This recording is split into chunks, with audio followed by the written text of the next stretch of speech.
Welcome to the channel. My name's Adrian. Today I'm taking a look at Chateau Amongst the Stars, which is a 6th to 7th level adventure for ShadowDark. Now, I don't get to run that many higher level adventures for ShadowDark, but I basically wanted to run this as a one-shot because I was looking at this and I thought, actually, this is a really good adventure and I kind of wanted to get it reviewed. So ran it through as a one-shot and yeah, really good. The other thing I discovered, well, I didn't discover, I kind of had the feeling this would be the case. But ShadowDark is a really good game for just going, we're going to do a 6th level adventure, roll up characters. Doesn't take a lot longer to actually do a 1st or 6th or 7th level character. You know, it's a couple of extra hit points. Really is sometimes just a couple of extra hit points. And then, you know, your 3 new talents and that's it. And you're away. As I always do, we'll just jump straight over to Tabletop RPG so you can see the book itself. So here we have Chateau Amongst the Stars by Revifi Games. It's probably not pronounced that way, but it's the closest I can probably get. It's currently available just on PDF only, and it's coming in, well, it's on sale currently at £4.42, which I think is probably around about $6 US. If you are going to pick this up, please do consider using my affiliate link. For full disclosure, I did not pay for this. This was sent to me by Anthony Zinni, and thank you. Thank you. I actually, and my players, actually had an absolute blast doing this. I know it's like spoily, but so if I've run an adventure and I've got the camera coming on, it's because, say, us and the players had a great time, and that's really what you want from these. It is a 36-page zine, so it's currently only available in PDF. The plot itself, so you are basically travelling to a floating island in the sky to investigate the mysterious objects from different worlds that are falling onto the landscape below. That's it. I know, as like I do in all these, what I don't want to be doing is spoiling the adventure or the plot for you to find out. There are going to be some mild spoilers as I go through the adventure and I show different parts, because you're going to see the map and some of the adventure hooks and the idea of what's going on, but I will try to keep it to an absolute minimum. Included in this is all the maps you're going to need. There, I think it was 6 maps. There are some VTT tokens for some of the main protagonists and an antagonist that's going to join you, maybe, if you find her. And you've also got player-facing maps as well as Games Master facing. So if you are going to pick up this, please do consider using my affiliate link, and everyone that is using it, as always, thank you. It's really helpful to help basically create, I put the money back in to buy more products, not quite like this, but if you get what I mean, like this as normal. So I'm going to start off with the front cover that is ace. I really like this. I know we tend to see ShadowDark as a black background, white sort of image, but this is a nice break from the norm, and it's nice and ambiguous of what's going on. Because, well, you'll see that when we get into it. But I like these colours. They really kind of just stand out on here for me. And it clearly does say, you know, it's for levels 6 and 7. And for ShadowDark, okay? Inside cover, we're just going to then just, again, go through who it's written, created by, table of contents, which is the introduction, background into the world, the island itself, the inside the chateau, and then wrapping up. So, players, if you want your Games Master to run this, as always, now is the time to leave. Games Masters, stick around. I think you're going to want this because this is a really good one-shot. And the good thing is about it, and the way it's written, is you can put this into any existing adventure. So here's just a nice image of the gardens and the chateau itself. We're not going to worry about this bit, this introduction here, because when you start the adventure, as it clearly says, over here in the starting adventure section on the top right hand corner, it tells you to read that passage to the players, and that really is setting the scene going through that portal, hence the reason for the front cover. But what in essence you've got here is a slight spoiler coming up, is you've got this man here, Vadron, whose wife has died. He is then using this Catherian mechanism to undo the past to bring his wife back from the dead. Nice Dr. Frankenstein type plot. And within this 36-page zine, you've got a 49-room dungeon, which is over 2 floors and then 2 basements. Again, all maps are included, so it's technically 8 maps that are in here. And all the VTT stuff. But it's really clearly labelled. It's nice and easy to follow. And the other thing that I really like is as the players go round and investigate, there are multiple ways of getting to different sections. So it just gives the players an awful lot of personal agency. You're not going to railroad them, because some adventures like this can be written because, well, as we find out, the main crux or the end of the adventure, so to speak, is right in the basement.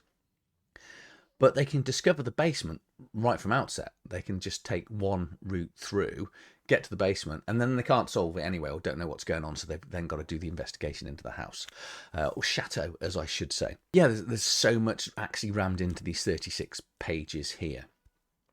First thing you need to do, though, is get the adventures to this chateau. And there are a D6 hooks in here. Personally, the one I went for, and it's because it was my favourite by a long shot, is 4 here. So as a reward for completing a request, a local duke award the players with some deeds to a farmstead. The only problem is they get to the farmstead, and above it is a floating island and a massive object falls down directly into their pond. Strange lights and sound effects are coming from it, and the players are going to want to go and investigate. So let's go through the portal, and then they're up. So I'm not spoiling anything in here. One of the hardest parts of this is, I'll just go on to the next page, is we've got this region map event here. So there is a finite number of rounds that the players need to do, and then by the time we get to over 300, so 306 in essence, something bad's going to happen.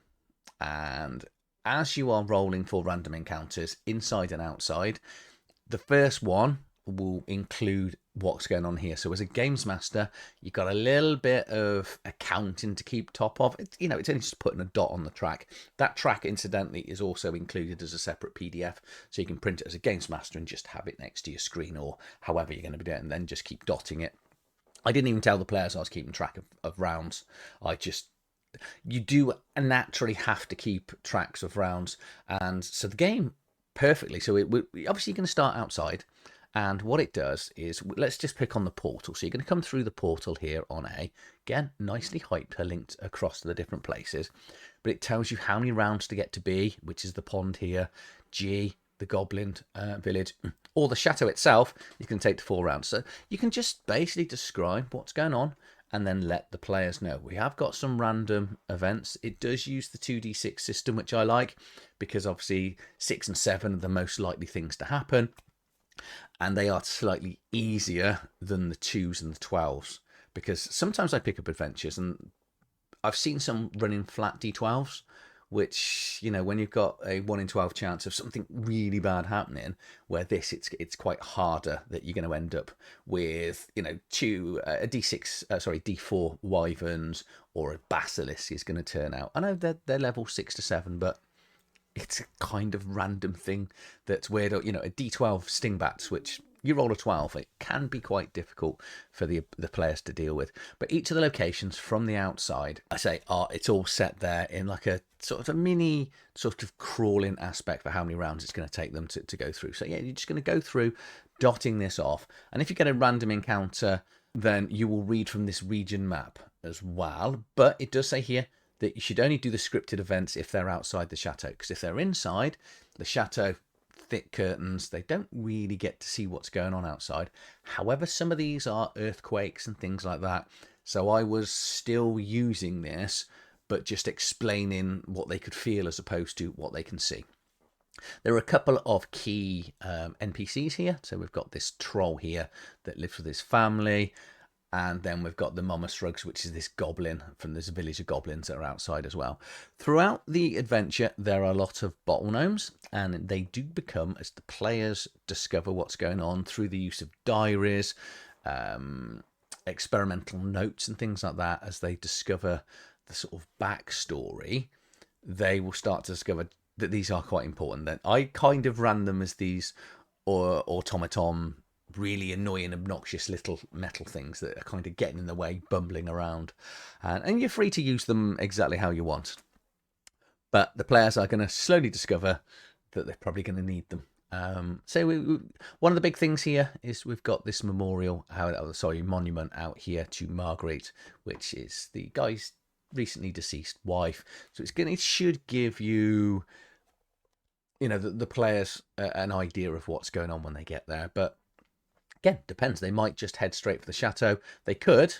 Where is it? It's in the graveyard here.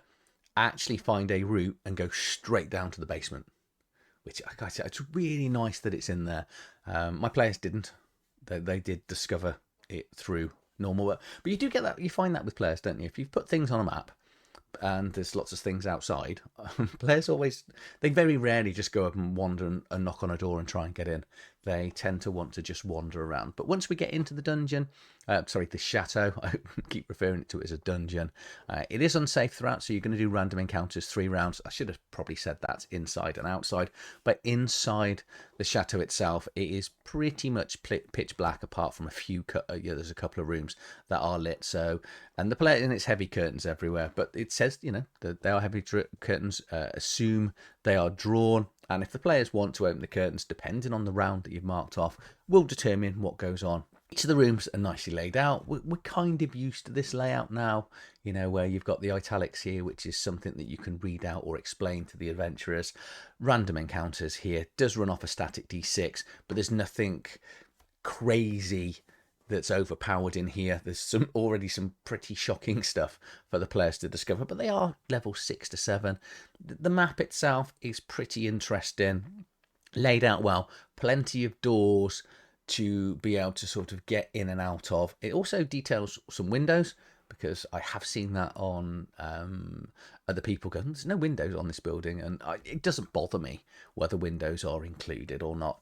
But it's things like the observatory and the study. They're going to start finding really what's going on within the chateau, what's happened to, the family in here. And then eventually they're going to go up onto the second floor, or they should do, and they're going to discover things like hounds up there. Lots and lots of bottle gnomes, I said. They are everywhere around it. It was annoying because I kind of wanted to give them a really annoying voice, because I had them being these really annoying things in my voice, but I just forgot to do it. And then we've got a record player here, which and the family portraits that are going to be looking at them and talking. There's so many hints and tips for the sadness that has gone on. Eventually, they will start to get downstairs. Now, be that through the garden, be that through the lift that will take potentially all the way right to the bottom, that misses out the subfloor one, because this main room here is locked. So coming out of 46, so they're gonna have to find their way down to the basement, because eventually they're going to get to the machine at the bottom, and this is all to do with the experimental room. And again, they should have hopefully found notes going on within it, but as the adventure goes on, it's going to get the island above is going to get a lot more fragile, fractured. It's going to feel a lot more dangerous. One of the other things I really like those is when you get to the end, and the thing has happened. I'm just going to skip off this actually. It talks about continuing the adventure, and when we get into continuing the adventure, it talks about, because try not to spoil it, but the players could take over what Verond was trying to achieve, and we talked to my players at the end of it, and we were like, what do you want to do? Where do you want to go from here? If you were playing on, and they were sort of throwing different ideas out. So yeah, I was really impressed with this, because higher level adventures, I've come from playing quite a lot of 5th edition over the years. And if you sort of say to a player as a one shot, we're gonna create, so 6th level. If you're going to go with 5th edition, I'd probably say 12th or 13th level players, somewhere around there. Player character creation is going to take quite a long time. Combats take a long time. And running 6th or 7th level combat didn't take a long time at all. It was, everyone said they had fun. And most importantly, I had a lot of fun as well. I'd say I love well-created, well-balanced, non-linear adventures. The ability for the players, like I said right at the start, to just discover the end machine and then not know why it's there early on it's a possibility, depending on which way they go around the island. When the random protagonist that is going to jump alongside and potentially help them, and then she's got her own goals to want to do, obviously, as well as getting off there. It's good. It's good. It's short enough to do in an evening, which is always helpful as a one shot. The fact you can just insert it anywhere, and you've got 6 different plot hooks, make up your own. The key thing is floating chateau in the sky with lights and bits falling off, and it just needs to be over a village, so there is that element of danger and time frames for them to do it, and possibly have taken stuff from a different place. Yeah, Anthony, I thank you for sending me this. I really enjoyed it. My players really enjoyed it. I deeply recommend it. Again, it's one of those, I think everyone should have slightly high level adventures if you want to just run a one shot high level adventure, because your players want to give it a go. Because I think one of the biggest problems we have in this hobby is we all starting characters, and we might get into a campaign or adventure, and then Cult of the new book comes out, game gets dropped, never go back to the characters. And having higher level adventures, and I've got a few, so I'm going to start doing this a bit more often, I think, through my Discord and on the channel and with my friends, and just going, look, tonight I'm going to be running a 6th level adventure for ShadowDark. Have your characters rolled up, come along, because if you're going to want to get this into a session, like a 3-4 hour session, you want players to have characters, because character creation is fast, but inventory and slots and carrying capacity and players talking about what they're going to be taking into something is not fast. It's possibly, as a games master, you could kind of just sit there going, But yeah, I'm interested to see what comes out next from the same company. So, well, not that I can pronounce Revivity. I don't know. It's incredibly wrong. We know this. It's the charm of the channel. We'll go with that. But if you've enjoyed this video, please like, share, subscribe to the channel. I would deeply recommend and think that you should go out and buy Chateau Amongst the Stars. And say if you do, please do consider using my affiliate link. And I'll see you on the next one. Thank you for watching.